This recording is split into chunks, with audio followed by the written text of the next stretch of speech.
Hello పిల్లలు.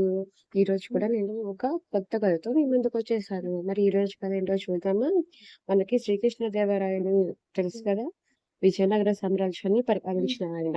ఆయన దగ్గర అష్టదిగ్గజాలని చెప్పేసి 8 మంది కవులుండేవాళ్ళు.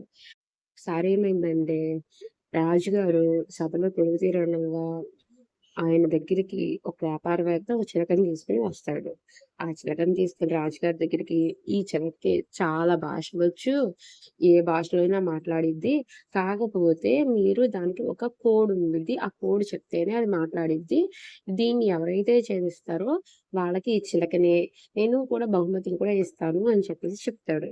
కాకపోతే ఒకవేళ ఛేదించలేకపోతే మీరే నాకు రివర్స్‌లో నాకు డబ్బులివ్వాలి అని చెప్పేసి షరతు పెడతాడు. సరే అని చెప్పేసి చాలా మంది వచ్చి దాన్ని టెస్ట్ చేస్తారు. టెస్ట్ చేసిన అది నోట్లోంచి మాట కూడా బయటకు రాదు. చివరికి తెనాలి రామకృష్ణుడు నేను ట్రై చేస్తానని చెప్పి వస్తాడు. వచ్చి ఎలా చేస్తాడో తెలుసా? చిలక ముందు ఒక మిర్రర్ పెట్టి దాని ఎదురుంగా కొన్ని ఫ్రూట్స్ పెడతాడు. ఆ చిలక ఇంకో చిలక వచ్చేసింది నా ఫ్రూట్స్ తినటానికని చెప్పి, "వద్దు వద్దు ఇవి నా ఫ్రూట్స్" అని చెప్పేసేసి అరిసిద్ది. అప్పుడు అలాగా చిలక చేత మాట్లాడిచ్చేసాడు.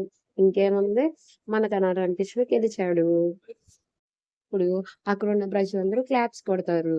దీన్ని బట్టి మనకేమర్థమైందంటే, మన దగ్గర తెలివితేటలుంటే చాలు. ఎటువంటి సమస్యనైనా మనం పరిష్కరించవచ్చు. రామకృష్ణుడికి యాక్చువల్‌గా కోడ్ తెలుసా? తెలీదు. కానీ ప్రాబ్లమ్‌ని సాల్వ్ చేసాడు. ఎలాగంటే తనకున్న తెలివితేటలతో. మనం ఏదైనా ప్రాబ్లమ్‌ని సాల్వ్ చేయాలి అనంటే, మనకు పక్కనోళ్ళ వీక్‌నెస్ అన్నా తెలియాలి. మనలో ఉన్న స్ట్రెంత్ అన్నా తెలియాలి. రామకృష్ణ దాని వీక్ పాయింట్ పట్టుకొని సాల్వ్ చేశాడు. మరి ఈరోజు స్టోరీ నచ్చిందా? నచ్చితే లైక్ చేయండి. ఇటువంటి మరిన్ని ఇంట్రెస్టింగ్ స్టోరీస్ కోసం మన ఛానెల్‌ని సబ్స్క్రైబ్ చేసుకోండి.